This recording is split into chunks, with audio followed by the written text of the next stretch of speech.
proteínas integrales, o sea que atraviesan la membrana y tienen una región extracelular y una intracelular.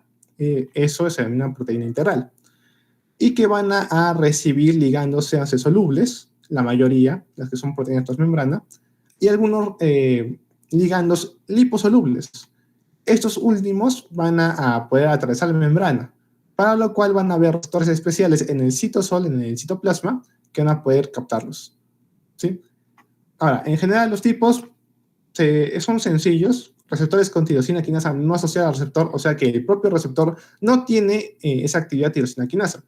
Ahora, ¿qué es una tirosina quinasa? Es una proteína, una enzima que va a fosforilar. Quinasa hace referencia a fosforilar. Y tirosina que va a fosforilar una tirosina.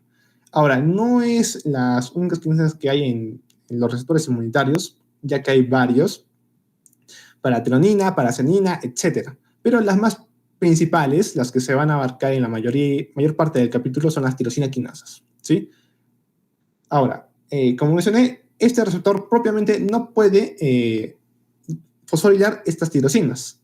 Entonces requiere de una proteína, una tirosina quinasa externa. Como se ve en la primera parte de la imagen, está el ligando que se une a su receptor, esta región específica donde se van a generar las fosforilaciones, pero esta enzima, esta tirosina quinasa, está separada, ¿sí? Ahora, otro tipo son los receptores con tirosina quinasa asociadas, y es que tienen una propiedad intrínseca para ejercer esta reacción. Como se ve también en la segunda parte de la imagen, acá se ve en estas partes, dominosinasas, que pueden fosforilar esta región, ¿sí? Algo intrínseco. Esos mismos receptores pueden fosforilarse, claro, cuando entran en contacto con un ligando.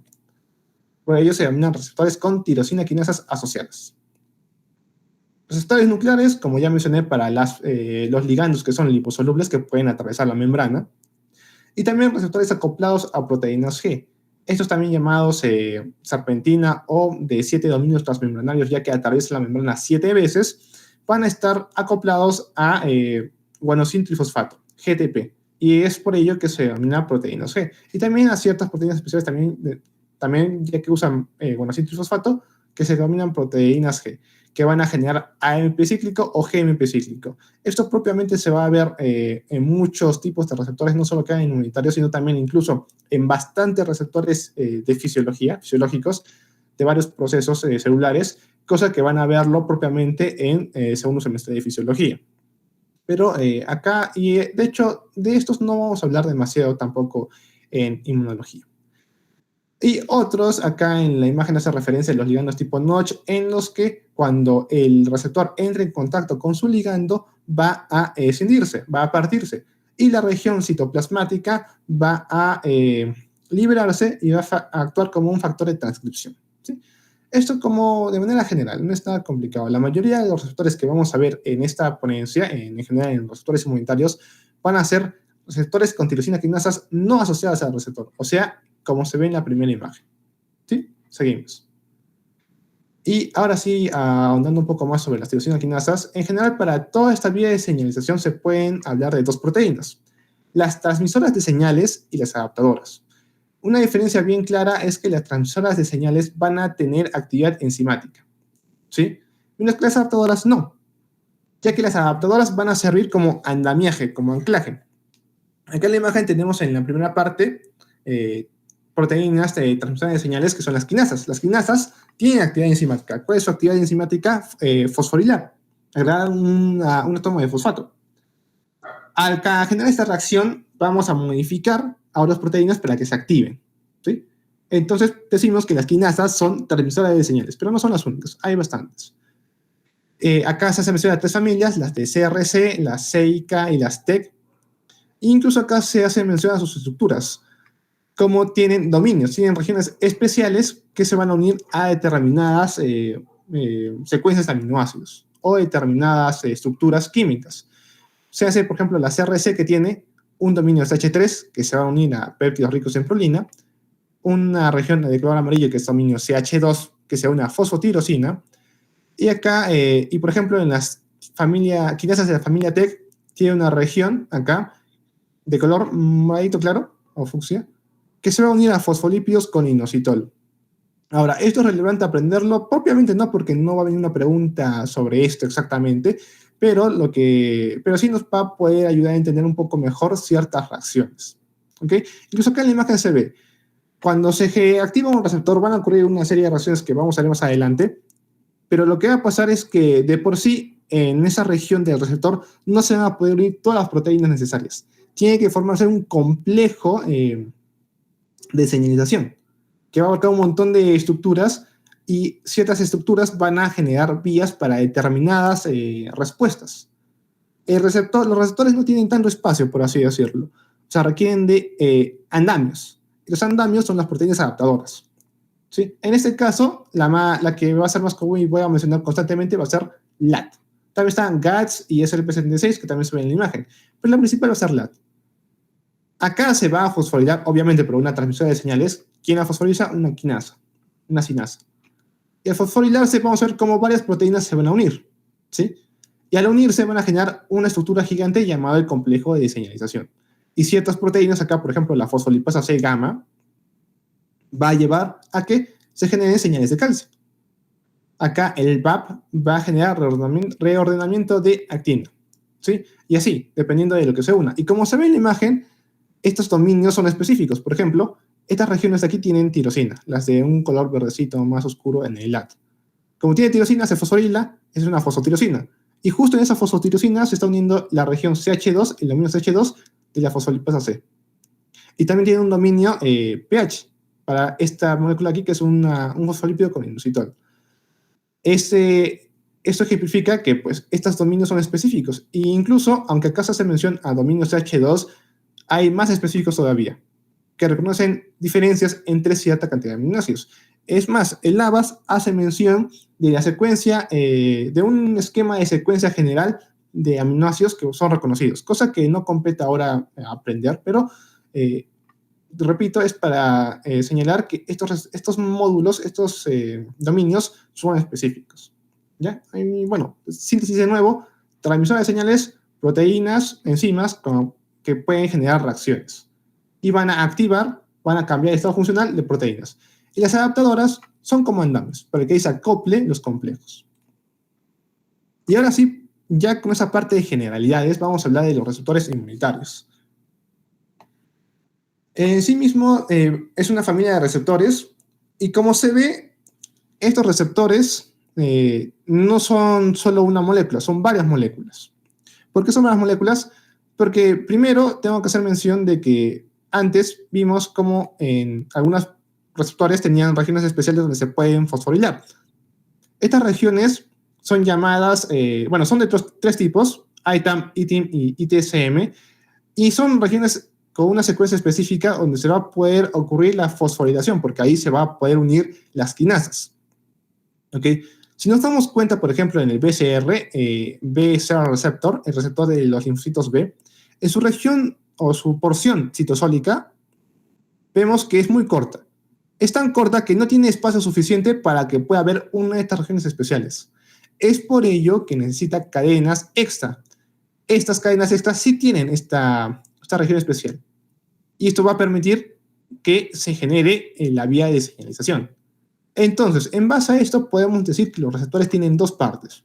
Una cadena de reconocimiento, que en este caso va a ser la BCR o el TCR, que va a reconocer el antígeno o el ligando, pero que no puede generar la actividad señalizadora. Y la otra parte es la cadena transmisora de señal, que es la proteína asociada a la cadena de reconocimiento, que sí puede generar la vía de señalización.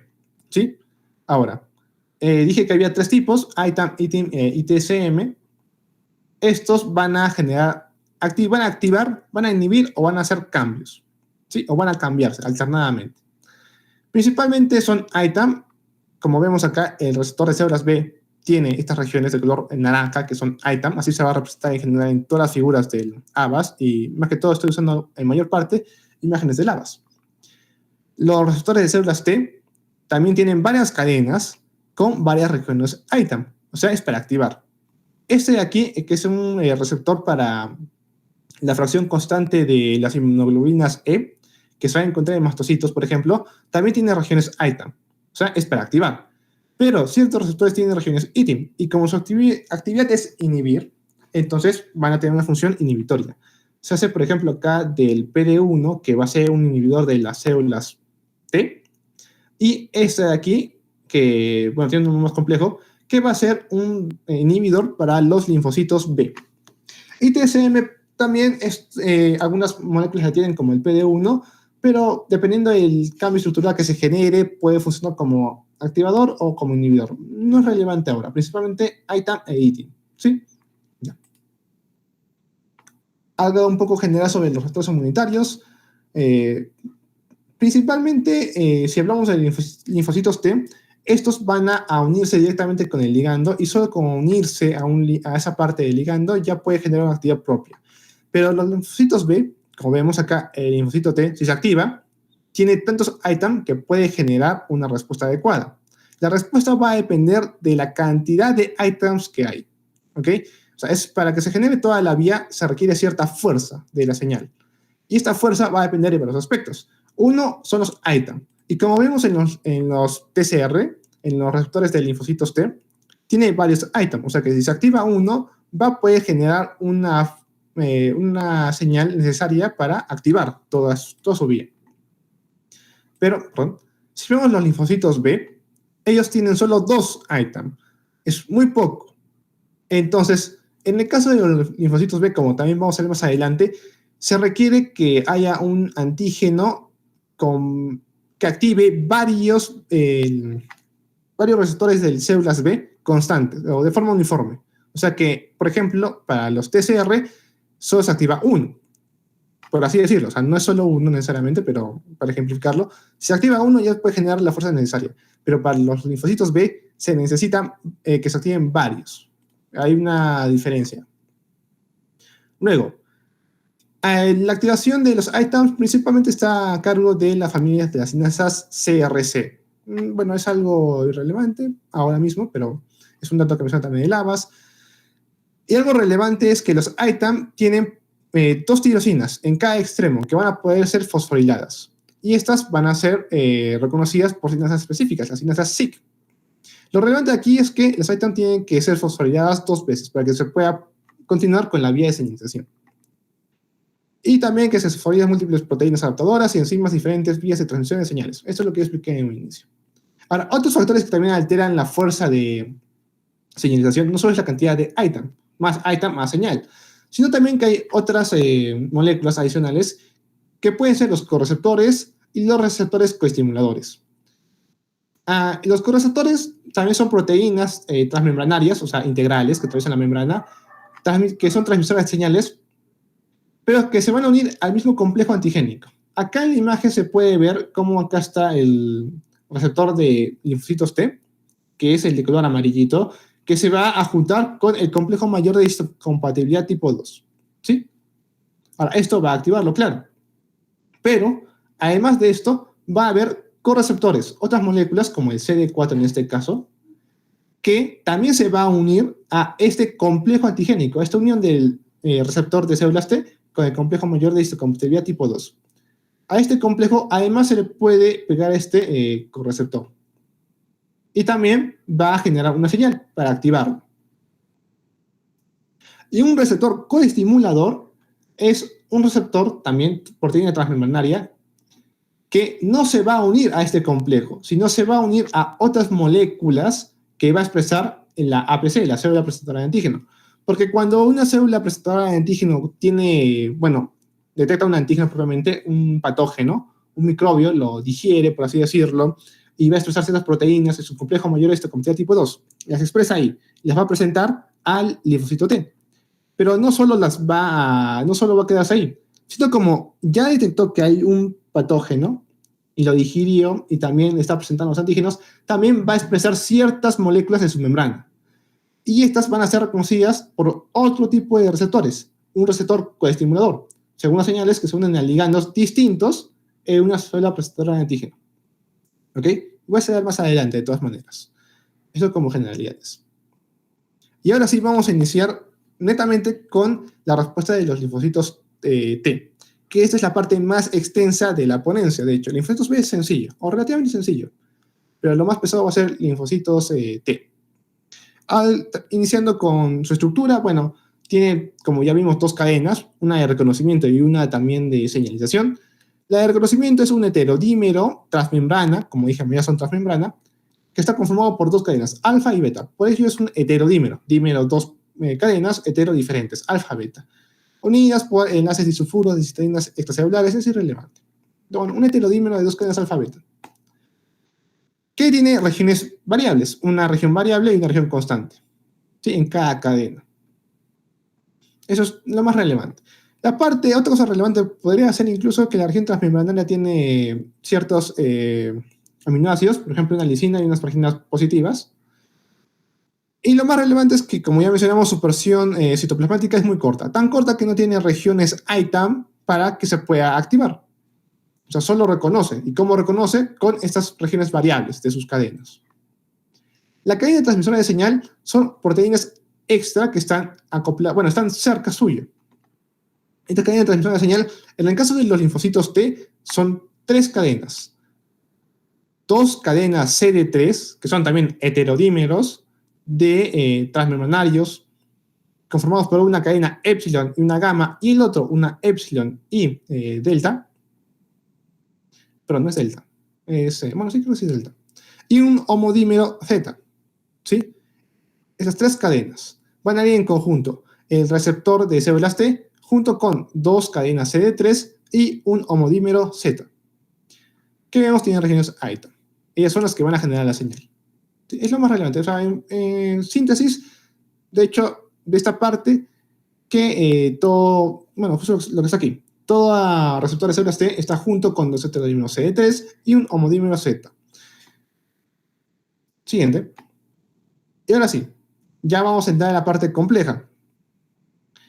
Este cuadro es importante que se lo memoricen porque estos receptores van a verlo constantemente. Receptores inmunitarios van a verlo en los temas que siguen todavía. Van a verlo en lo que es tolerancia, incluso en los últimos temas, que ya son respuestas específicas ante ciertos patógenos como virus, microbios, cáncer, etc. Van a volver a mencionar a estos receptores, porque están implicados no solo en la respuesta, no solo en su activación, sino también en su diferenciación, en su desarrollo, en la tolerancia, etc. O sea que van a verlo constantemente.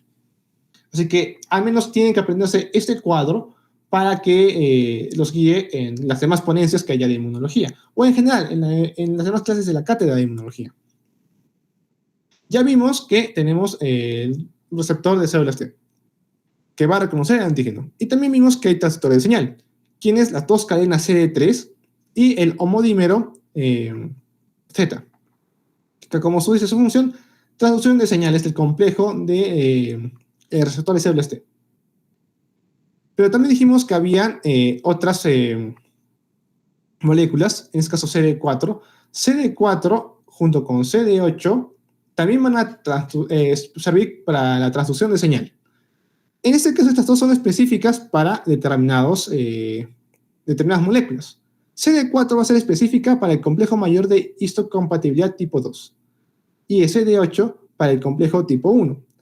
Y esto ya lo habíamos mencionado hace un momento. Retrocediendo, acá está. ¿Estos qué eran? CD4 y CD8 son correceptores que se van a unir al complejo antigénico y van a servir también para transmitir la señal. Acá se especifica su imagen, bueno, mucho mejor. CD4 tiene cuatro dominios inmunoglobulina y CD8 está conformado por dos cadenas inmunoglobulina. Es irrelevante en sí la estructura, no importa, más que todo lo que importa va a ser lo que viene después, la secuencia de reacciones. Pero volviendo a esto, CD4 y CD8 que eran coestimuladores y se van a unir al complejo antigénico, el complejo de reconocimiento. Acá está el receptor con el antígeno presentado por el complejo mayor de histocompatibilidad, se forma el complejo de presentación, complejo antigénico. Y el coestimulador se une a este, en una región no polimórfica, una región que no cambia, una región constante, y va a servir como un coestimulador para la transducción de señales. Repito, CD4 para el tipo 2, CD8 para el tipo 1. Ahora, además de coestimuladores, está el C28 también. El CD28 también va a servir para la transducción de señal, pero esta va a detectar no al complejo que se forma, sino a otra proteína, ¿sí? Que también está de la CPA. Como mencioné, no solo cuando la célula presentora de antígeno detecta el antígeno, no solamente lo va a presentar, sino también va a expresar ciertas proteínas, aquí en este caso B7, ¿sí? B7 es otra proteína que va a expresar transmembrana también, pero CD28 va a poder detectarla y va a generar una segunda señal que también va a acoplarse a toda la vía de señalización. ¿Okay? Es un coesimulador. Otras también, CTLA4 y PD1, que lo vamos a ver más adelante, que van a servir para la inhibición. Como es inhibición, tienen regiones ITIM de inhibición. Acá también PD1 lo menciona. Y a otros también como el FA, que va a ser para la adhesión, que se une a otro tipo de proteínas que también se expresan cuando ocurre esta presentación de antígenos, que va a permitir unirlos para que pueda darse de manera más adecuada esta señalización. Y también para que se dé lo que se denomina como sinapsis inmunitaria, que también hay una parte de eso. Ya. Ahora, de nuevo, correceptores. Los correceptores dijimos que eran CD4, CD8. Estos propiamente, pues, ya dijimos que el CD4 es para el complejo mayor de histocompatibilidad tipo 2, el CD8 para el tipo 1. Acá es una estructura que no es relevante, pero lo que sí es relevante es que facilitan la activación. Son correceptores que van a facilitarlo. Se van a unir a estos complejos, eso sí, y van a generar la primera actividad enzimática para iniciar las señales. Estas van a ser las que van a activarlo. ¿Por qué? Porque cuando viene el receptor, bueno, eso lo explico más adelante, con calma. ¿Ya? Es la primera actividad para iniciar la señal y va a tener una quinasa específica, una quinasa CRC, denominada LSK. ¿Sí? Ya. Ahora vamos a decir con la parte difícil, el proceso de activación, el proceso de todas las secuencias de reacciones que van a darse para que se genere una respuesta adecuada. Ahora, antes de pasar a esta parte, hasta acá se ha entendido en general toda la primera parte que podría decirse que es de generalidades o de conceptos. Si alguien tiene alguna duda, que me lo comente ahora porque es... acá. ¿Alguien tiene alguna duda para poder continuar? Porque ahora vamos a entrar con la secuencia de reacciones y esta es la parte compleja, netamente. Ya, asumiré que nadie tiene ninguna duda, así que continuamos. Ya. Acá está el TCR. Y en general todas las cadenas que están acopladas van a estar ubicadas en algo denominado una balsa lipídica, que es una región de la membrana que tiene una configuración específica de ciertos lípidos que va a permitir que haya cierta movilización, ¿sí? Y también estén acoplados a esa región ciertos tipos de moléculas específicas. Ya. Viene la APC con su complejo mayor de isocompatibilidad, se hace, bueno, APC es uno específico, entonces hay otro específico. Ya se explicó eso también en la ponencia de hace una hora, creo. Va a presentarla y va a ser específica para el CD4 o CD8. CD4 para el tipo 2, CD8 para el tipo 1, ya se mencionó. Presenta el antígeno y va a detectarlo el TCR, el receptor de células T. Esto va a hacer que las demás moléculas, sus cadenas señalizadoras, se acerquen. Al acercarse van a estar las regiones ITAM cerca del correceptor CD4, CD8. ¿Y qué dijimos que tiene? Tiene una sinasa CRC. ¿Cuál? La LSK. La LSK es una sinasa CRC, como es sinasa va a fosforilar. ¿Y qué es fosforila? Como una tirosina quinasa, entonces va a fosforilar las tirosinas de las regiones ITAM. Acá se ve la C3 con sus regiones ITAM y también el homodímero Z con sus varias regiones ITAM. ¿Sí? Esta es la primera parte. ¿Qué pasa después? En estas regiones ITAM fosforiladas, las que están completamente fosforiladas, o sea, acá la primera con sus dos fosfatos, va a permitir que se unan otras proteínas. Acá se va a unir otra proteína, que es la SAP70. ¿Sí? Y esta también es una tirosina quinasa, solo que está inactiva. Se une acá, como también está cerca, LSK también la va a activar, y al activar esta fosfotirosina, bueno, esta quinasa, perdón, tirosina quinasa, también va a fosforilar. ¿Y a quién va a fosforilar? A LAT, que era LAT una proteína adaptadora, ¿sí? Y al fosforilarse van a acercarse más proteínas a acoplarse aquí. Además, claro, no solo va a fosforilar a LAT, sino también va a fosforilar a otras proteínas. A SLP76 también, que también era una proteína adaptadora. Y al fosforilarse, pues la proteína adaptadora LAT van a acoplarse más proteínas. En este caso, vemos acá cómo se acopló fosfolipasa C, cómo se acopló GATS, donde se acopló también ESP76 justo en, por ejemplo, acá se ve el dominio CH, era CH si no me equivoco, que se unía, no, CH3, que se unía a las regiones ricas en prolina, por ejemplo. Acá específico. Acá también se fosforiló y acá también se va a unir la ITK. La ITK va a fosforilar a la fosfolipasa C y va a activar una vía. Igual lo mismo, acá se fosforiló una región del LAT, se une GRB2, se va a unir SOS, SOS va a generar más reacciones y así va a seguir la vía. Pero la parte inicial, la que importa es que, lo que se mencionó antes, se activa el receptor y esto va a permitir que LSK, una quinasa asociada a CD4 CD8, fosforile las demás. Esto va a permitir que venga SAP70 y fosforile a proteínas adaptadoras.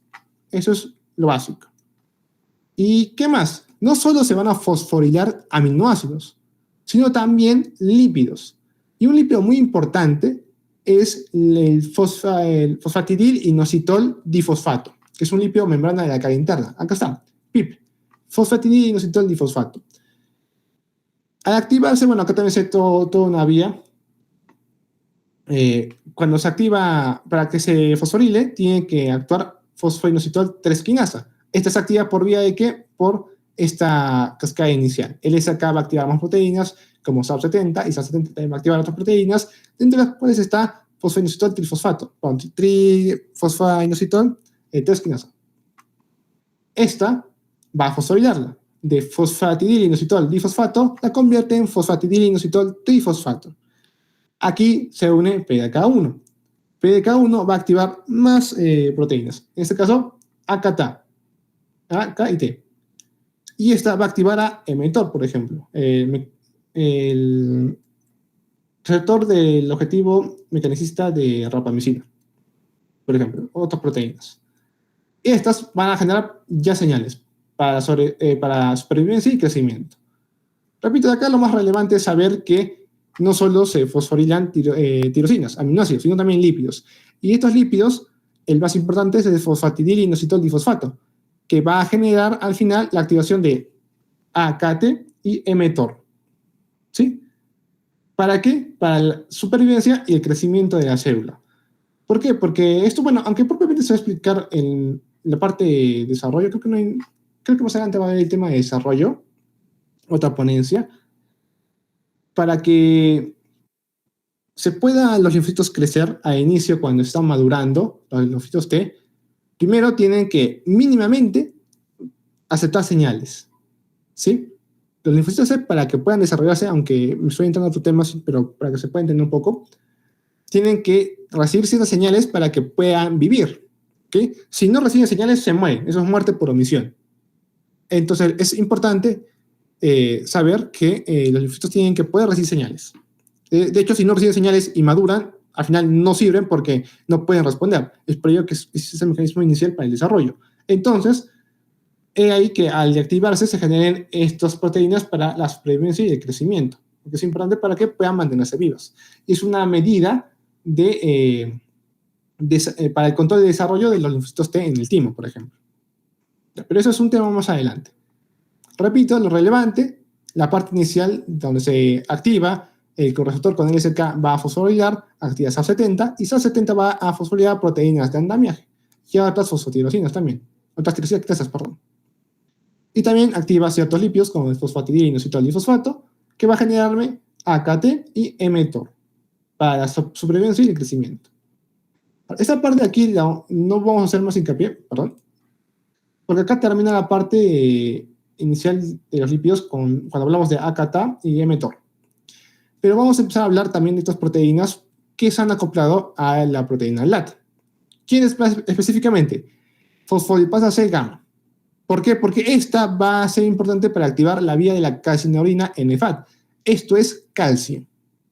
Y el calcio es muy relevante para la señalización. De hecho, ya llevaron fisiología, así que entienden el papel del calcio para ciertas reacciones, para ciertas cierta comunicación intracelular. Y aparte porque el calcio sirve para el movimiento vesicular, por ejemplo, y para activar más enzimas dependientes de calcio. Si la célula, el linfocito T, quiere liberar citocinas, entonces tiene que liberarlas por vesículas.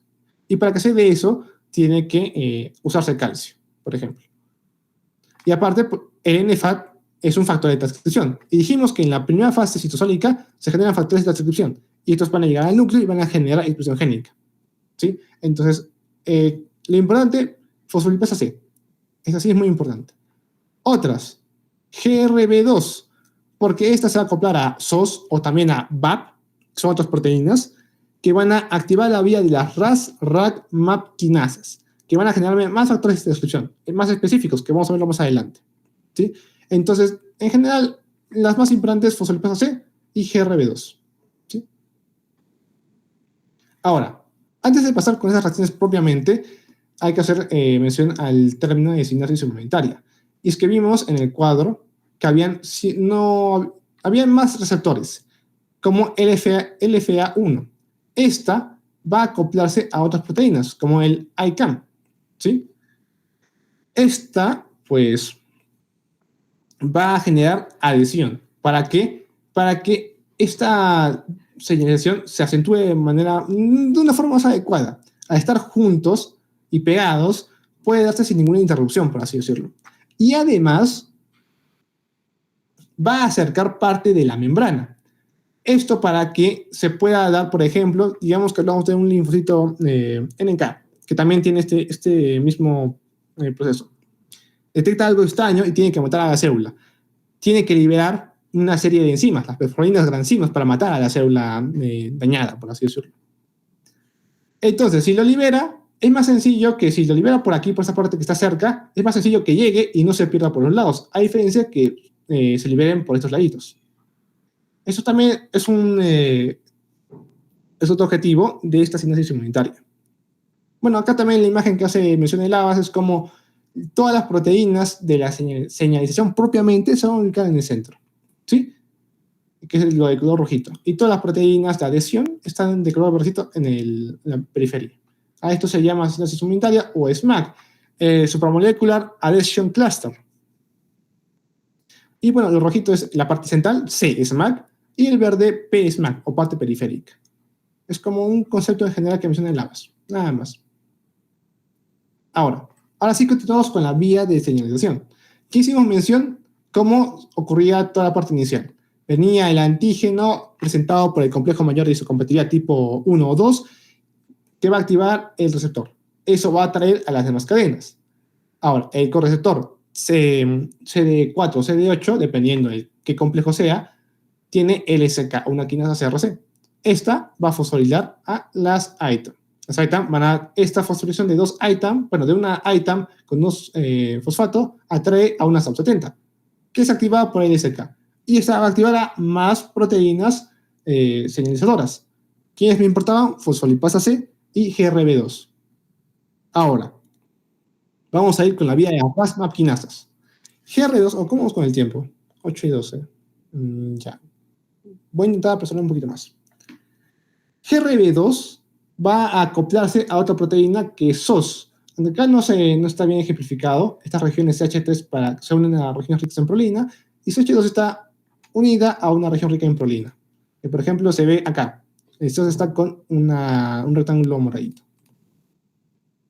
Este SOS es un intercambiador GDP por GTP. ¿Sí? Entonces va a hacer que RAS-GDP, que está en la parte interna de la membrana, de GDP pasa a GTP y se active. RAS-GDP pasa a RAS-GTP. Y RAS-GTP va a activarse, va a generar lo que se denomina la cascada de quinasas MAP. RAS-GTP activa a RAF, RAF activa a MEC1, MEC1 activa a ERK, y ERK va a activar la vía para la síntesis del factor de transcripción AP1, Activation Protein 1. ¿Sí? Ahora, pero no solo es esto. O sea, acá en síntesis, bueno, ni siquiera GR2. Ya, la vía de MAP quinasas, las proteínas RAS se activan, van a generar la cascada MAP quinasa y me van a generar ERK. Ya, es síntesis de esta primera parte. Pero no solo son las RAS MAP-quinasas, sino también las RAC. RAC se van a activar por VAP. Acá SOS es un intercambiador, VAP, que está aquí, VAP también es un intercambiador. Va a activar las RAC GDP por RAC GTP y va a activar también otra vía parecida a las MAP-quinasas de otras proteínas. ¿Y qué me va a generar? JNK. ¿Ok? Entonces, repitiendo y resumiendo esta parte, se activan algunas proteínas de andamiaje y va a activarse la vía de las RAS MAP-quinasas. Unas proteínas RAS y RAC se activan, generan la cascada de las quinasas MAP y me van a generar, las RAS me generan ERK, las RAC me generan JNK. Y eso me sirve para factores de transcripción. Síntesis de toda esta parte, porque hay más todavía, pero bueno. Ya hemos visto la vía de las RAS MAP-quinasas. Ahora vamos con las fosfolipasa C y el calcio. De nuevo, bueno, no voy a repetir toda esa parte inicial. Creo que ya quedó claro cómo es el proceso. Vimos que también se acoplaba fosfolipasa C. ¿Sí? Fosfolipasa C lo que va a hacer es hidrolizar un lípido. ¿Cuál dijimos que era el más importante? Fosfatidil inositol difosfato. Vimos que inicialmente SAB70 activaba inositol trifosfato, inositol fosfato quinasa, terquinasa si no me equivoco, para que fosfatidil inositol difosfato se convierta en fosfatidil inositol trifosfato, venía PDK1, eso activaba AKT y eso también activaba mTOR para la supervivencia y para el crecimiento. Esa es una vía que mencionamos en un inicio. Pero no hay, en ese caso, fosfolipasa C lo que va a hacer es hidrolizarlo. Ya no va a fosfolizarlo, sino va a hidrolizarlo. Al hidrolizarlo me va a generar dos productos importantes. Inositol trifosfato, o sea, del fosfatidil inositol difosfato se convierte en inositol trifosfato y diacilglicerol. ¿Ok? Ahora, ¿para qué me sirve el diacilglicerol? El diacilglicerol DAG me va a activar fosfoquinasa C. Fosfoquinasa C es muy importante, vamos a verlo más adelante. ¿Y qué pasa con el inositol trifosfato? El inositol trifosfato va a ir al retículo endoplasmático liso, va a acoplarse a ciertos receptores y va a permitir la liberación de calcio, ya que una de las funciones del REL es almacenar calcio. Claro que cuando está especializado es en el caso del músculo, pero intrínsecamente en todas las células almacena cierta cantidad de calcio. Ahora, cuando llega el inositol trifosfato, IP3, va a liberarlo. ¿Sí? Acá vemos cómo se libera. El inositol trifosfato se pega a la membrana del REL y libera calcio. ¿Y qué hace la fosfoquinasa C? La fosfoquinasa C va a generar más factores de transcripción. Y la tercera imagen, en general, en el REL hay otra proteína llamada STIM que va a unirse al canal CRAC. ¿Qué es el canal CRAC? El Channel Release Associated al calcio, creo, algo así. Es el canal asociado a la liberación de calcio, si no me equivoco. O sea que cuando se libera mucho calcio, este canal se activa y mete más calcio para que se almacene. En general, lo relevante, fosfolipasa C, ¿qué hace? Hidroliza el fosfatidil inositol difosfato y me genera diacilglicerol. Diacilglicerol me genera fosfoquinasa C. Y eso sirve para los factores de transcripción. Luego, y también me genera inositol trifosfato. Y eso que me genera aumento del calcio. Ya. En síntesis, para no hablar demasiado de esto. Y ahora sí vamos a dónde se genera, a dónde lleva todo esto. Ya vimos en general acá. RAS MAP-quinasas. RAS, RAC generaban ERK o me generaban JNK para factores de transcripción. Fosfolipasa C me genera diacilglicerol para activar fosfoquinasa C. Eso para factores de transcripción. Y también, claro, inositol trifosfato para el calcio. Ahora vamos a hablar propiamente de esos factores de transcripción. Y acá hablamos de familias, 3 familias. La de AP1, la de NFAT y la de NFKB. Son familias. O sea, hablamos de un mundo de receptores. Bueno, un montón de factores, perdón. Entonces, vamos con las RAS, RAC, y la vía de las maquinasas. Dijimos que, bueno, en caso de RAS era SOS y en caso de RAC era VAP, que van a activarlas porque son intercambiadores, activan, generan la cascada de las maquinasas y eso nos generaba RAS, ERC, RAC, JNK. ERC me va a activar, fosforilar, a ELK. Y ELK va a regular la expresión génica para generar FOS. ¿Sí? Pasamos al otro. JNK. JNK va a fosforilar a JUN o a YUN. Y YUN más FOS me va a generar el Activation Protein, la AP1, la proteína de activación, el primer factor. ¿Sí? Vamos con 1. Luego, la fosfoquinasa C va a permitirme activar al factor nuclear kappa, nuclear factor kappa B. Y al activarlo, bueno, solo lo activa y ya es un factor de transcripción. Listo. Y el calcio. Al haber más calcio, el calcio se va a unir a la calmodulina. La calmodulina se va a unir a la calcineurina y la va a activar. Y la calcineurina va a desfosforilar. El NFAT está fosforilado inicialmente. O sea que está inactivado. Fosforilar no siempre significa activar, por si acaso. En este caso es al revés. Y la calcineurina va a desfosforilarlo y va a activarlo. Y ya tenemos 3 factores. El factor nuclear kappa, el factor nuclear AT, asociado a la transcripción, y la proteína de activación, por las 3 vías. Estos van a juntarse y van a pegarse a un promotor. Y este promotor va a activar la expresión génica de un determinado gen, valga la redundancia, en este caso de la imagen interleucina 2. Y es así como desde que se activa la señalización, desde que se activa el receptor hasta que llega a la expresión de una determinada respuesta, un determinado gen en este caso. En este caso de una interleucina. Ya vimos la parte citosólica, que era hasta donde se generaban los factores nucleares. Acá y en este caso el y YUN.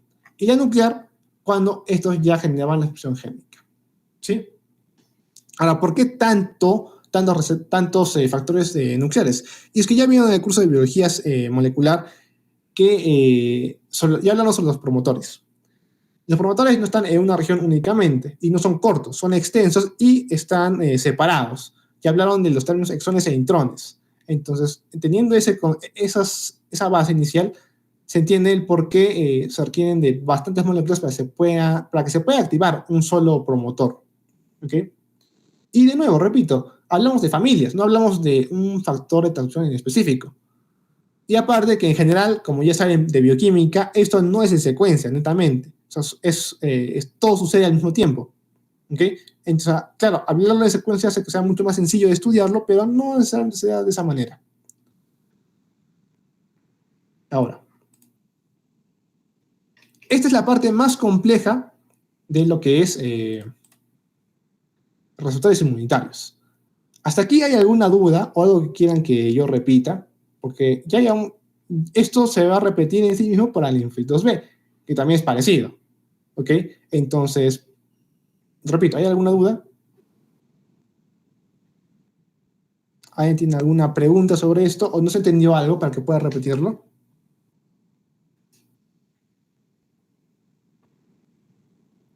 Ya, por interno me dice que continúe. Ya.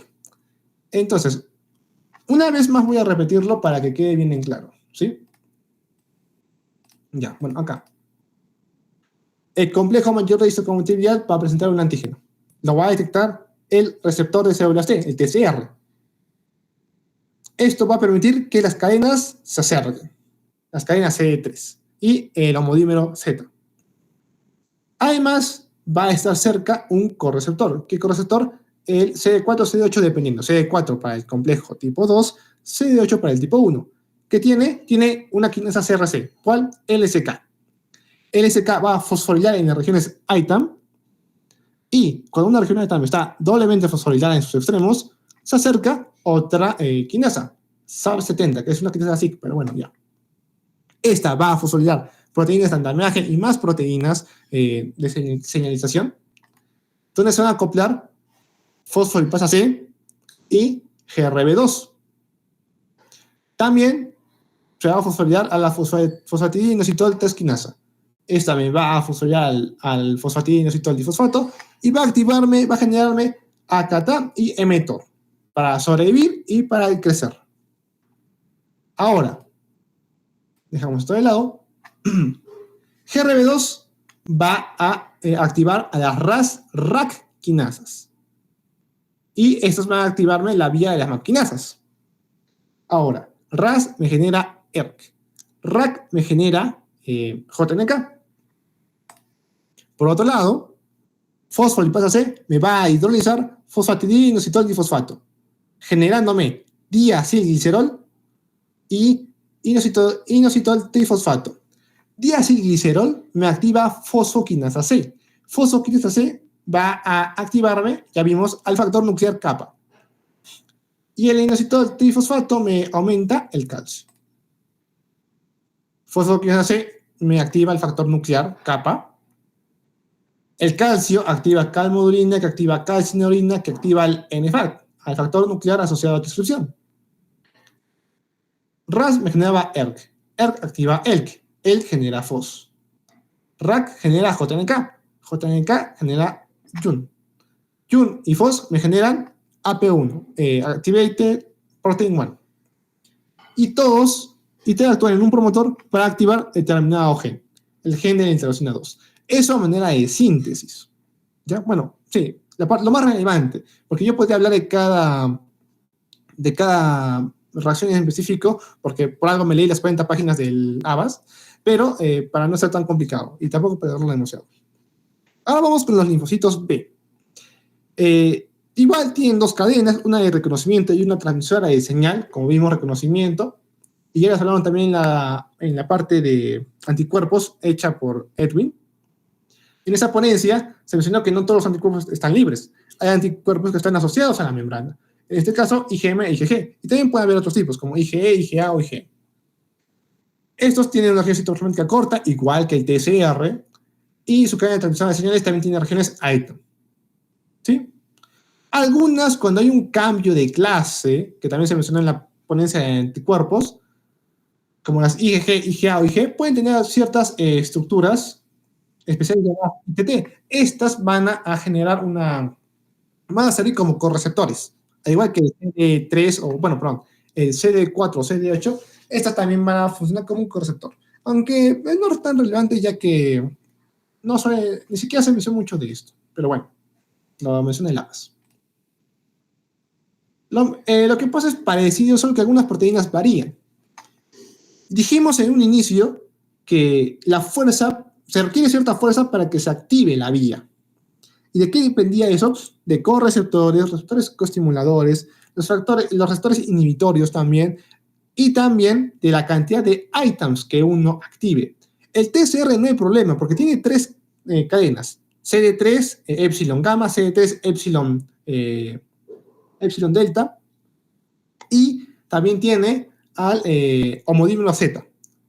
CD3 tiene 2 ITAM, CD3, bueno, otros 2 ITAM, y homodímero Z tiene 6 ITAM. En total, para 3 cadenas tiene 10 ITAM, tiene bastantes, o sea, con que se active uno, por así decirlo, ya se genera toda la potencia para una vía. Pero vemos el receptor B, de células B, B-cell receptor, tiene solo 2 ITAM en sus cadenas, en su cadena transmisora de señal. En este caso, de los linfocitos B, requiere algo denominado un antígeno multivalente. O sea que ese antígeno tiene varios epítopos. Ya se mencionó que epítopo es una región específica de un determinado antígeno que puede ser reconocida por la región variable de un anticuerpo. Entonces, como tiene varios epítopos, esto puede activar varias inmunoglobulinas. Es más, incluso cuando hablamos de reacciones de hipersensibilidad tipo 1, que hace referencia a las alergias, para que se activen los mastocitos propiamente, también requieren de algo parecido, ya que su receptor es muy parecido. Requiere que se active más de un receptor para que se pueda generar toda la vía. Pero bueno, acá hablamos de linfocitos B. Se activan más de uno y eso compensa. A pesar de que el linfocito B solo tenga pocos items, tenga poca fuerza, como se activan varios, al final todo va a desembocar en la fuerza necesaria para activar la vía. Lo mismo son quinasas de la familia CRC activadas, quinasas no asociadas al receptor, van a activar, en este caso está una otra quinasa SIC.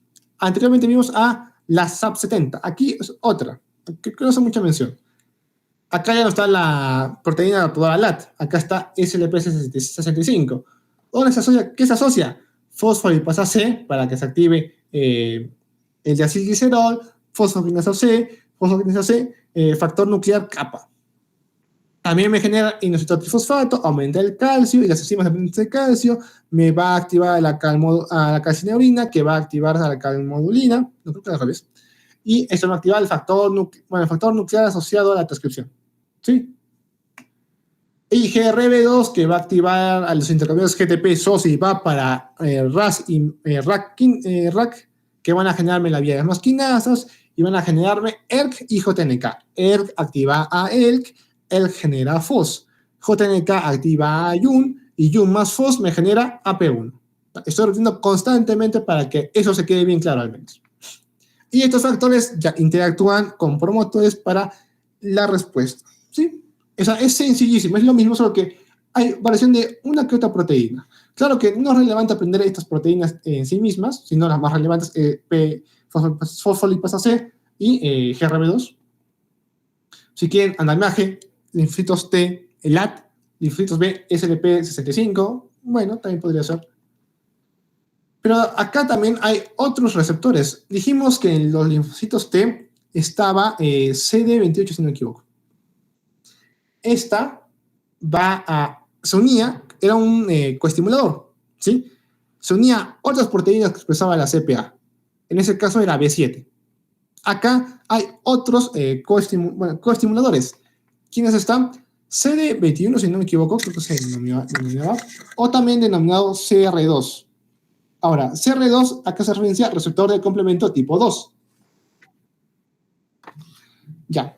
Y el receptor de complemento tipo 2, ¿a qué se une? A un producto específico del complemento, que es el CD3. El complemento inicia por, de vía clásica, vía alterna, vías de lecistinas, etc. Algo importante que podemos identificar es la proteína C3. C3 se activa, genera C3b, pero cuando esta se hidroliza genera C3d. Eso es irrelevante ahora. No se hace mucho el complemento. ¿Qué pasa? C3d se va a unir a CR2. Y esto va a activar a su vez también como otra vía para...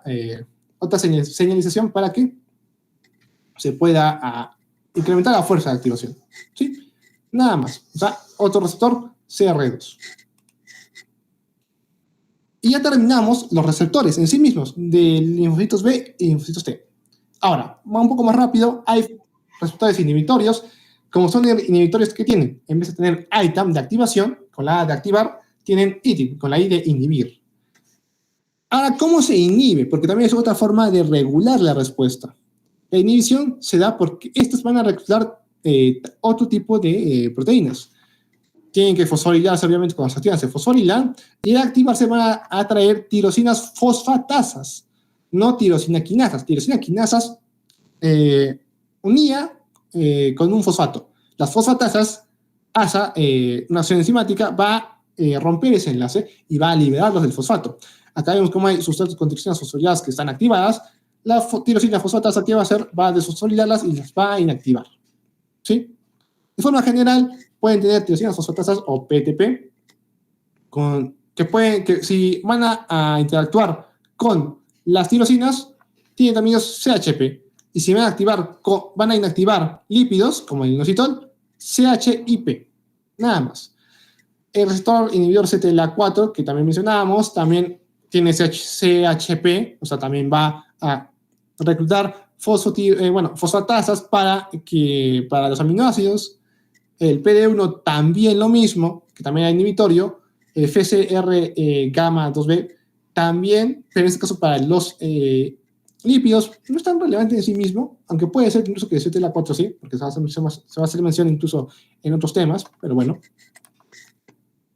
Acá acá otra imagen, pero para que se den cuenta que no solo es con quitarle el fosfato, sino que en algunos casos se tiene que degradar las proteínas por vía de, ¿qué? De las ubiquitinas, que también seguramente les habrán hecho mención en el curso de biología celular. Las ubiquitinas que van a llevarlos a la vía de la ubiquitina proteasoma. Ahora, las ubiquitinas no siempre son para degradar, también sirven para activar a veces. En este caso aquí hacemos referencia principalmente a las ubiquitina ligasas E3. Ellas van a atenuar. Ya está, no hay nada más que decir. Acá en la imagen, SAF70, viene CBLB, una específica de la familia ligasa E3 para atenuación y va a ubiquitinizar para que estas puedan ser degradadas por la vía proteasómica. ¿Sí? Entonces, de nuevo, ¿qué es lo relevante? Ubiquitina ligasa E3, ¿cuál? CBLB. Casi terminando, receptores de citocinas. Hay varios receptores. Bueno, acá el título estaba mal, receptores de citocinas. Hay varios tipos, se dividen en familias. Dependiendo, también se clasifica según su cadena extracelular y su región intracelular. Tenemos a los receptores tipo 1 de hemopoietina, tipo 2 para interferón, el factor de necrosis tumoral, interleucina 1, 17 y de proteínas G. Bueno, estas también son receptores con tirosina quinasa no asociadas al receptor. Igual, no tienen quinasas intrínsecas. ¿Ya? Una o más proteínas transmembranarias, igual que todas, con una región extracelular responsable de la unión y una citoplasmática que va a iniciar la señalización. En este caso, no requiere unas cadenas adicionales, o no todas en este caso.